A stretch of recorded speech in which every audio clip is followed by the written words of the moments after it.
Hello hi. ഇന്ന് ഞങ്ങളുടെ യാത്രയെന്ന് പറയുന്നത് കുടജാദ്രിയിലോട്ടാണ്. അപ്പോൾ എല്ലാവരും ഉറക്കമൊക്കെ എഴുന്നേറ്റ് റെഡിയായിക്കൊണ്ടിരിക്കുന്നു. ദേവയും ടീംസും ഒക്കെ റെഡിയായിട്ടുണ്ട്. വലിയ ആളുകളാണ് കുറച്ചും കൂടി റെഡിയാവേണ്ടത്. അതെങ്ങനെയാണ് ഈ പീക്രികളെല്ലാം ഒരുക്കി റെഡിയാക്കണ്ടേ.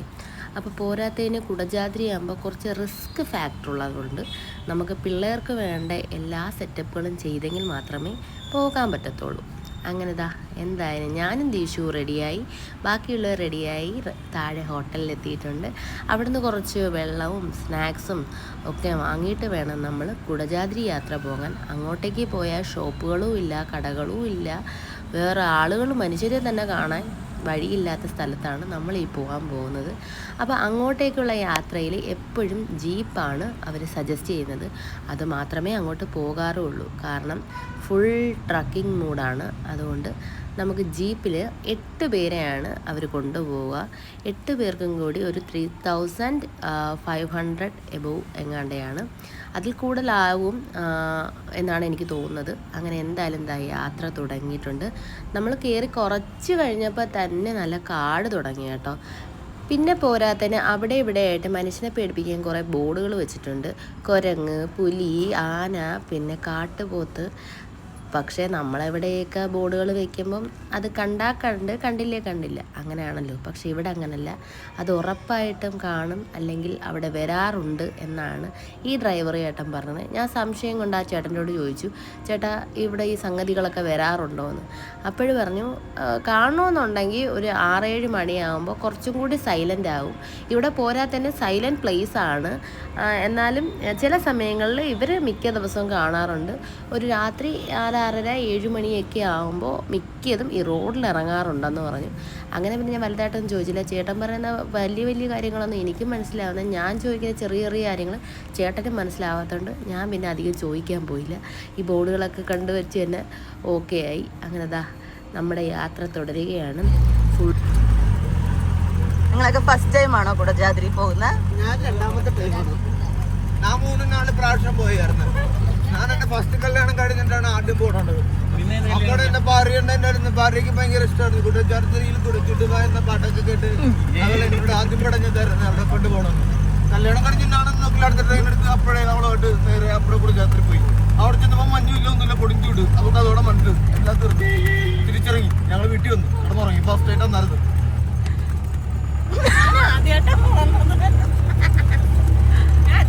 എന്റെ ഭർത്താവില്ലാത്തതുകൊണ്ട് ഞാൻ അടിച്ചു പൊളിക്കുവാണ്. എത്രയൊക്കെ മതിയേ. ഞാൻ പറഞ്ഞത് നിനക്ക് കാണാൻ നമ്മുടെ കുടുംബത്തിൽ 8 വർഷം മുമ്പുള്ള കഥ പറഞ്ഞില്ല ചേട്ടാ. ചേട്ടാ 8 വർഷം മുമ്പ് പോയപ്പോൾ പറഞ്ഞത് എന്താണെന്നറിയുമോ? ജീപ്പൊക്കെ ബാക്ക് എടുക്കും, ഫ്രണ്ടിൽ ജീപ്പൊക്കെ പോകാറില്ല. അപ്പൊ ചേട്ടൻ മരത്തിലൊക്കെ ഇടിച്ചു നിർത്തും. മരം ഇങ്ങനെ ചെരിഞ്ഞിരിക്കുമ്പോൾ അടുത്ത ജീപ്പ് ഇങ്ങനെ മെല്ലെ പോകും. അങ്ങനെയൊക്കെ ചേട്ടൻ പറഞ്ഞ് 8 വർഷം ഭയങ്കര കഠിനമായ യാത്ര ചെയ്ത ചേട്ടൻ. താടി വളരെ വലുതായിരുന്നു കണ്ട് ചെറുതായിട്ട് സ്ലിപ്പാക്കി ചേട്ടൻ. താങ്കളുടെ വൈഫ് ഇല്ലാത്തതിന്റെ വിഷമമുണ്ടോ? അങ്ങനെ മുഖത്ത് കാണുന്നുണ്ടോ? മുഖത്തൊന്നും കാണുന്നില്ല, കണ്ണിൽ കാണാറുണ്ട്.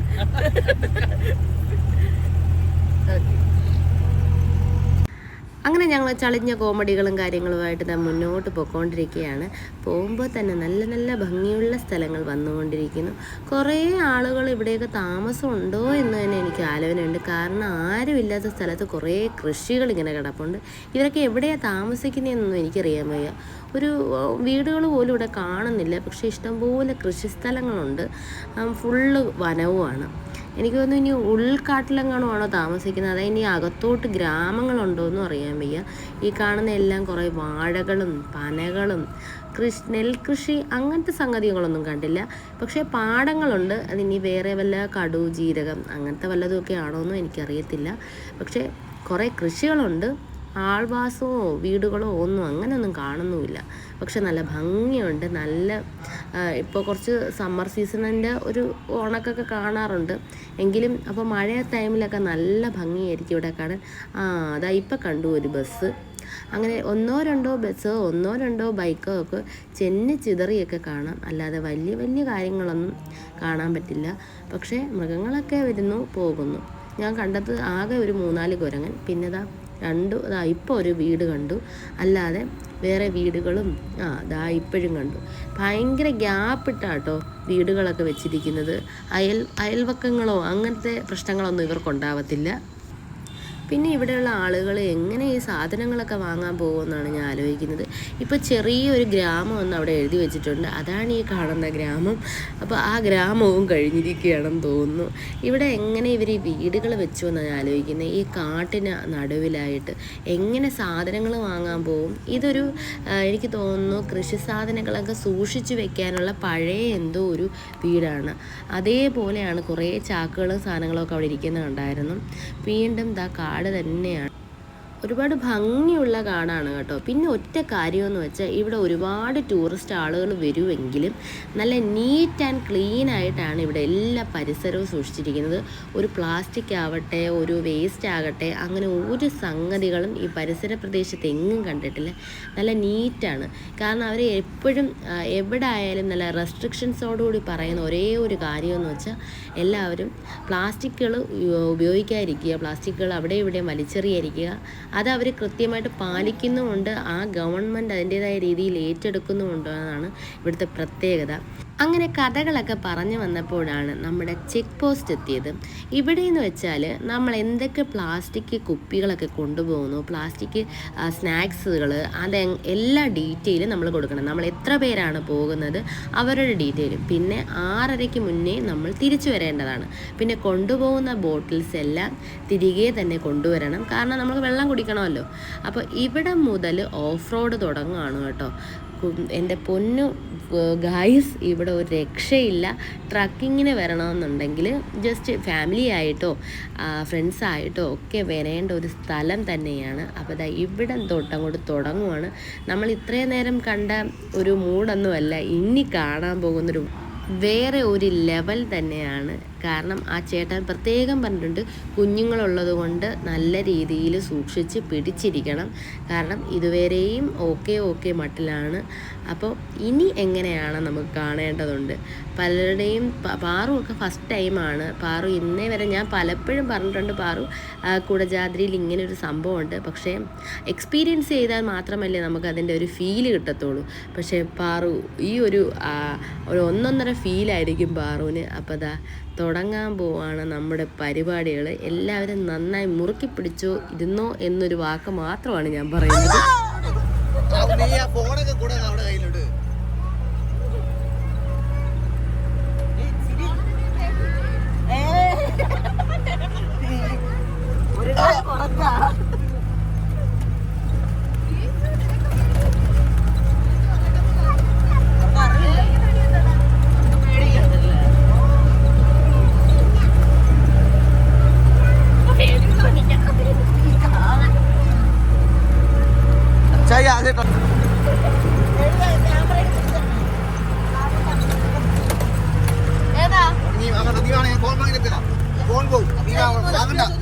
ഫോൺ പോകും, സീരിയസ്ലി പറഞ്ഞാൽ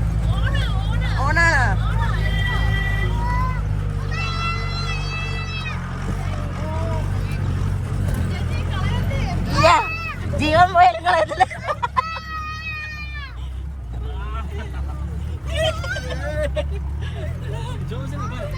പാവപ്പുറത്ത് മാത്രം പോയി വീടല്ലേ.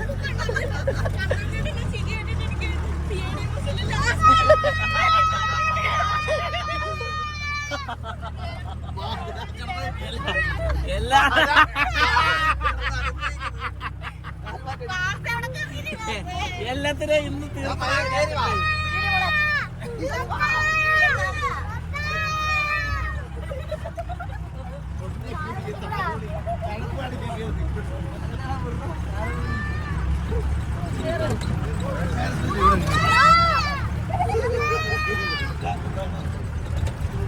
ഈ മരം കണ്ട ആ മരം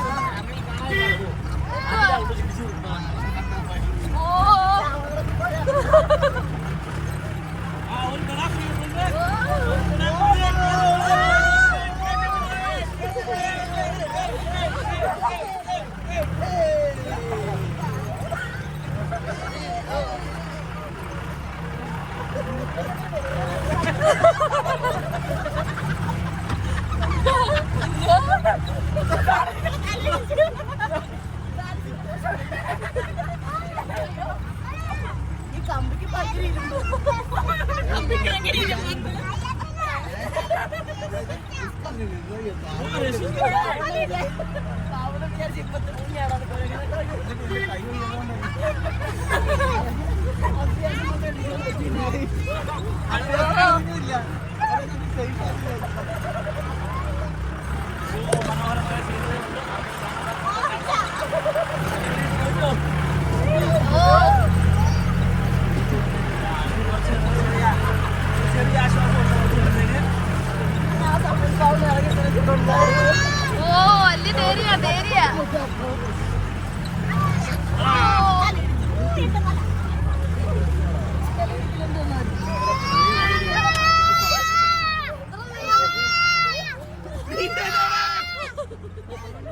പിന്നെ ഒരു എടുത്തു പറയേണ്ട കാര്യം എന്ന് വെച്ചാൽ എക്സ്പീരിയൻസ് ചെയ്യാൻ പറ്റുന്നവർക്ക് അടിപൊളിയാണ് കേട്ടോ. സത്യം പറഞ്ഞാൽ ഇതൊക്കെ നല്ലൊരു കോമഡിയാണ്. പിന്നെ ഒരു കാര്യം എന്ന് വെച്ചാൽ മുട്ടുവേദന, നടുവേദന, പ്രഗ്നൻറ്റ് ലേഡീസ് ഇവരാരും ഇങ്ങോട്ട് വരരുത്. കാരണം ആടാപടലം പോവും. അതുകൊണ്ട് ഒരു കാരണവശാലും അവരാരും വരാൻ ശ്രമിക്കത്തില്ല. മുട്ടുവേദന അങ്ങനെയൊക്കെ ഉള്ളവർ പരമാവധി ഒഴിവാക്കുക. ബാക്ക് പെയിൻ ഉള്ളവരും വേണ്ട. കാരണം ഇത് നമ്മുടെ ബോഡി ഫുൾ കുലുക്കി മറിച്ച് തീർപ്പിച്ചാണ് ഈ പോകുന്നത്. പിന്നെന്താണ്, അങ്ങനെയുള്ളവരാരും വരണ്ട. പിന്നെന്ന് വെച്ചാൽ നമുക്കിത് ആസ്വദിക്കാൻ അടിപൊളിയാണ് കേട്ടോ. ഇതൊരു ഞാൻ സെക്കൻഡ് ടൈം എക്സ്പീരിയൻസ് ആണ്. ഞാൻ വീണ്ടും വരാമെന്ന് പറഞ്ഞാൽ നമുക്കതൊരു വേറൊരു വൈബ് തന്നെയാണ് ഇങ്ങോട്ടേക്കുള്ള യാത്ര. മനുഷ്യവാസങ്ങളോ അങ്ങനെയൊന്നും ഇല്ലാതെയും പിന്നെ ഇതൊരു ത്രില്ലിങ് രീതിയാണല്ലോ. അപ്പോൾ അടിപൊളിയായിരുന്നു ഇത്. ഞങ്ങൾ സത്യം പറഞ്ഞാൽ അടിപൊളിയായിട്ട് എൻജോയ് ചെയ്താണ് ഞങ്ങൾ എപ്പോഴും പോകുന്നത്. ഞങ്ങൾ ഈ ടീം തന്നെയാണ് കഴിഞ്ഞ തവണയും ഒരുമിച്ചാണ് ഞങ്ങൾ എല്ലായിടവും പോകുന്നത്. ഞങ്ങൾ ഒരുമിച്ചുള്ള യാത്രകൾക്കാണ് എപ്പോഴും ഭംഗി കൂടുക. അത് ഞങ്ങൾ ഈ ഒരു ടീം ഉണ്ടെങ്കിൽ മാത്രമേ ഞങ്ങൾക്ക് അതിൻ്റെ ഒരു ഹാപ്പിനെസ് കിട്ടത്തുള്ളൂ. ഒറ്റയ്ക്ക് പോയാൽ എന്ത് കിട്ടാനാണ്. പക്ഷേ ഇങ്ങനെയൊക്കെയുള്ള രസമാണ്. ഈ സൈഡ് നിറയെ പൂക്കളാണ് കേട്ടോ. ഈ കാട്ടിൽ ഇത്രയും ഭംഗിയുള്ള പൂക്കളൊക്കെ ഉണ്ടാകുമെന്ന് പറഞ്ഞാൽ സത്യം പറഞ്ഞാൽ അത്ഭുതമാണ്. നമ്മളെ വീട്ടിലൊക്കെ 2 ദിവസം ചെടിക്ക് വെള്ളം ഒഴിച്ചില്ലെങ്കിൽ വാടിപ്പോവും. പക്ഷേ ഇവിടെയൊക്കെ ഉണ്ടോ, അതും നല്ല നല്ല വെള്ള പൂക്കൾ. ഇവിടുന്ന് ഈ ട്രക്കിങ്ങിൻ്റെ 2 സൈഡിലായിട്ടും ഈ പൂക്കളിങ്ങനെ നിൽപ്പുണ്ട്. പോരാത്തിന് നല്ല മണവും ഉണ്ട് കേട്ടോ. ഞാൻ 1-2 എൻ്റെ കയ്യിൽ ഇങ്ങനെ കിട്ടിയില്ല എന്നുണ്ട്. പക്ഷെ കുറച്ചെങ്കിലും കിട്ടിയപ്പോൾ നല്ല മണമുണ്ട്. അതാ എൻ്റെ പൊന്നെ, ഇവിടെ നിന്നായിരുന്നു ഒരു രക്ഷയില്ലാത്ത ഒരു റോഡിൽ നിന്ന് പറയാൻ പറ്റത്തില്ല. കാരണം ഈ സൈഡിൽ കൂടെ വെള്ളം പോകുന്നതിന് വേണ്ടിയിട്ടൊരു ചാല് ഇട്ടിട്ടുണ്ട്. കാരണം മഴ ടൈമിലാണ് ഏറ്റവും കൂടുതൽ ത്രില്ലിങ് ആയിട്ടുള്ളതെന്നാണ് ആ ചേട്ടൻ പറഞ്ഞത്. അതാ ഇവിടെ മുതൽ നോക്കി അടിപൊളിയായിട്ടുണ്ട്. ഈ മലനിരകളും ആ ഒരു പുല്ലും അടിപൊളി ഫോട്ടോസൊക്കെ എടുക്കാൻ പറ്റിയ പറ്റിയൊരു പ്ലേസാണ്. ഞങ്ങൾ ഈ വണ്ടി വരുന്നത് കണ്ടതും ഇവിടെ ഒരു നല്ല ഒരു മൂർഖൻ ആ റോഡിൻ്റെ സെൻട്രലായിട്ടുണ്ടായിരുന്നു. അതെനിക്ക് ജസ്റ്റ് ഒന്ന് മിസ്സായി. പക്ഷേ കിടിലൊരു വലിയ എന്ത് പാമ്പാണെന്ന് എനിക്കറിയത്തില്ല. പക്ഷേ നല്ല ആ ചേട്ടൻ പറഞ്ഞ നല്ല കറുകറുത്ത നല്ല ഏതോ അവരുടെ ഭാഷയിൽ ഏതോ ഒരു പാമ്പിൻ്റെ പേര് പറഞ്ഞു. അപ്പം നട്ടുച്ചയായതുകൊണ്ട് വെയിൽ കൊള്ളാമെന്ന് കിടന്നതായിരിക്കാം. അതിൻ്റെ ഇടയിലായിരിക്കും ഞങ്ങൾ ശല്യം ചെയ്യാൻ വേണ്ടി ചെന്നത്. അപ്പം ഇങ്ങനെയുള്ള സംഗതികളൊക്കെ വന്ന് നിൽക്കാറുണ്ട്. കൂടുതലും ഇവിടെ വന്ന് നിൽക്കുന്നത് കാട്ടുപോത്താണ് വന്ന് നിൽക്കുന്നതെന്ന് പറഞ്ഞു. പിന്നെ കുരങ്ങന്മാരും ഒക്കെ ഉണ്ട്. എന്നാലും അത് കുറച്ചുകൂടി റോഡിലായിരുന്നു.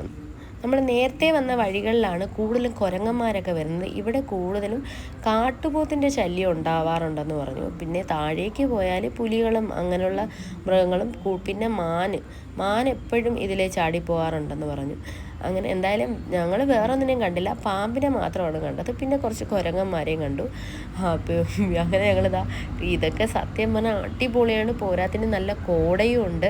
കോട കാണാൻ ഒരു രക്ഷയില്ല. കുറച്ചും കൂടി ഞങ്ങളിപ്പോൾ ഈ ടൈം എന്ന് വെച്ചാൽ ഒരു 4 മണിയൊക്കെയാണ്. ഒരു 6 മണി ടൈമൊക്കെ ആകുമ്പോൾ ഈ റോഡ് ഫുള്ള് കോട കൊണ്ട് നിറയുമെന്നാണ് ചേട്ടൻ പറഞ്ഞത്. പോരാത്തിന് നമ്മൾ സമ്മർ സീസൺ ആയതുകൊണ്ട് കുറച്ച് ഒരു 6-6:30 ആകും. അല്ലെങ്കിൽ നല്ല കോടയാണ്. ഒരു 5 മണി ആകുമ്പോഴേ നല്ല കോട കയറാറുണ്ട്. അത് സത്യമാണ്. ഞങ്ങൾ മുന്നേ വന്നപ്പോൾ ഞങ്ങൾ തിരികെ വരാൻ നേരത്ത് ഞങ്ങൾ അന്ന് കുറച്ച് 5-5:30 കുറച്ചുകൂടി നേരത്തെ പോയായിരുന്നു. അന്ന് നല്ല കോടയുണ്ടായിരുന്നു. പക്ഷേ ഇന്ന് അത്രയും കോടയില്ല. പിന്നെ പറഞ്ഞു ചിലപ്പോൾ കുടജാദ്രി അങ്ങ് മുകളിൽ എത്തുമ്പോൾ ചിലപ്പോൾ നല്ല കോട കാണുമെന്ന്. പക്ഷേ കോട വരുന്നുണ്ട്. പോരാത്തിന് നല്ല തണുപ്പുണ്ട് കേട്ടോ. ചെറിയ നമ്മുടെ AC സ്റ്റാർട്ടിങ് ഒരു റേഞ്ച് ഉണ്ടല്ലോ, ആ ഒരു തണുപ്പ് നല്ല ഫീൽ ചെയ്യുന്നുണ്ട്. നമുക്ക് ആ വെയിലിൻ്റെ ആ ഒരു എഫക്റ്റ് എന്തായാലും കിട്ടുന്നില്ല. നോർമലി ആ ചൂട് നമ്മുടെ നാട്ടിലൊക്കെ നല്ല ചൂടാണ്. പക്ഷേ ഇവിടെ നല്ല തണുപ്പുണ്ട്. നമുക്കൊരു രസമുള്ള തണുപ്പാണ്, നമുക്ക് ആസ്വദിക്കാൻ പറ്റും. അപ്പോൾ ഈ കാട് തന്നെയാണ് കണ്ടിന്യൂസ് 40 മിനിറ്റും 44 കിലോമീറ്ററുമാണ് നമുക്ക് കുടജാദ്രിക്ക് പോകാനുള്ള റൂട്ട്. പോരാത്തതിന് മൂകാംബികയിൽ നിന്നാണ് കേട്ടോ ഇത്രയും ദൂരം. അതുകൊണ്ടാണ് അവർ ഇത്രയും റേറ്റും വാങ്ങുന്നത്. പോരാത്തതിന് 8 പേർക്ക് ഇത് ഓക്കെയാണ്. കാരണം അവർ അത്രയും റിസ്ക് എടുത്തിട്ടാണ് ഈ വണ്ടി ഇത്രയും ദൂരം ഓട്ടിക്കുന്നത്. ഞാൻ ആ ചേട്ടനോട് ചോദിച്ചു, ഡെയിലി അവർക്ക് ഇതിലേക്കൂടെ യാത്ര ഉണ്ടെന്നാണ് അവർ പറഞ്ഞത്. കാരണം കുറച്ച് റിസ്ക് ഉള്ള പരിപാടിയാണ്. മഴയാകുമ്പോഴാണ് റിസ്ക്. പോരാത്തതിന് വണ്ടിയും ഒരുപാട് കേടാകുമെന്ന് പറഞ്ഞു. കാരണം അത്രയ്ക്ക് റിസ്കി ഫാക്ടറാണ് ഈ റോഡെന്ന് പറയുന്നത്. ട്രക്കിങ്ങിന് ഒരു രക്ഷയില്ലാത്ത വൈബാണ്. ആർക്ക് വേണമെങ്കിലും വരാം കേട്ടോ. നല്ല എൻജോയ് ചെയ്തിട്ട് പോകാൻ പറ്റുന്ന ഒരു അടിപൊളിയാണ്. പിന്നെന്താണ്, ഫ്രണ്ടിലിരുന്നുകൊണ്ട് എനിക്ക് സത്യം പറഞ്ഞാൽ അടിപൊളി വ്യൂ ആയിരുന്നു. പിള്ളേരെല്ലാം അകത്തായിരുന്നു. ഞങ്ങൾക്ക് എന്തായാലും അടിപൊളി സീനായിരുന്നു കേട്ടോ. ഇത് ഫുള്ള് കേട്ടോ നമ്മൾ ഈ കാണുന്നതൊക്കെയല്ല, നമ്മളതിലിരിക്കുമ്പോൾ നമ്മൾ തല കുത്തി ഇങ്ങനെ മറിഞ്ഞ്, ഞാനും അച്ഛനും കൂടെ തല ഇടിക്കാത്തത് ഭാഗ്യമെന്ന് പറയാം. ഞാനും അച്ഛനും കൂടെ ഫ്രണ്ടിൽ ഇരുന്നത്. അപ്പം ഇങ്ങനായിരുന്നു യാത്ര. അടിപൊളി എന്ന് വെച്ചാൽ അടിപൊളിയായിരുന്നു. ഒരു തവണയെങ്കിലും പോകാൻ ഇങ്ങനെ ഇഷ്ടപ്പെടുന്നവർ പോകണമെന്നാണ് ഞാൻ പറയുന്നത്. അപ്പോൾ നമ്മുടെ ഇവിടെ മൂകാംബിക അമ്മയുടെ മൂലസ്ഥാനം ഒരു ക്ഷേത്രം ഇവിടെ സ്ഥിതി ചെയ്യുന്നുണ്ട്. അപ്പോൾ ഇവിടം വരെ ജീപ്പ് പോകത്തുള്ളൂ. അതിനുശേഷം ഇനിയാണ് നമ്മൾ കുടജാദ്രിയിലേക്കുള്ള കയറ്റം. അതൊരു 1.5 നടത്തമാണ്. അപ്പോൾ ഗായ്സ്, നമ്മുടെ വീഡിയോ ഇനി സെക്കൻഡ് പാർട്ട് ഉടനെ വരുന്നുണ്ട് കേട്ടോ, ഞങ്ങളുടെ നടത്തം. അപ്പോൾ ഗായ്സ്, എല്ലാവർക്കും ഇഷ്ടമായെങ്കിൽ ലൈക്ക് ചെയ്യുക, ഷെയർ ചെയ്യുക, സബ്സ്ക്രൈബ് ചെയ്യുക. Okay, by.